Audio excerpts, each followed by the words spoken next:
এবার বাংলাদেশ ভ্রমণে সতর্কতা জারি করল কানাডা। দেশটির সরকারি ওয়েবসাইটের ভ্রমণ বিভাগে সম্প্রতি উচ্চমাত্রার সতর্কতা প্রকাশ করা হয়েছে। বিশেষ করে পার্বত্য ৩ জেলায় ভ্রমণ নিষিদ্ধ ঘোষণা করা হয়েছে।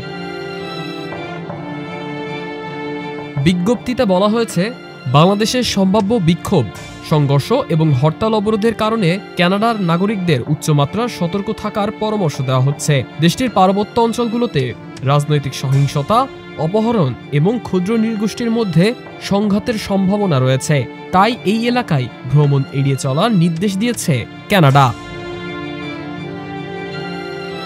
কানাডার এই সতর্কতা মূলত বিদেশি নাগরিকদের নিরাপত্তা নিশ্চিত করার উদ্দেশ্যে। তবে বিশেষজ্ঞরা বলছেন, এই সতর্কতা শুধুমাত্র কিছু এলাকায় প্রযোজ্য এবং সাধারণ শহর ও পর্যটন এলাকায় তাৎক্ষণিক ঝুঁকি অনেকটা কম। কানাডার সরকার জানিয়েছে, দেশটিতে যে কোনো মুহূর্তে নিরাপত্তার পরিস্থিতি হঠাৎ পরিবর্তিত হতে পারে। তাই বিদেশি নাগরিকদের স্থানীয় নিয়মকানুন মেনে চলা এবং যাত্রার আগে সর্বশেষ নিরাপত্তা তথ্য পর্যবেক্ষণ করার পরামর্শ দেওয়া হয়েছে।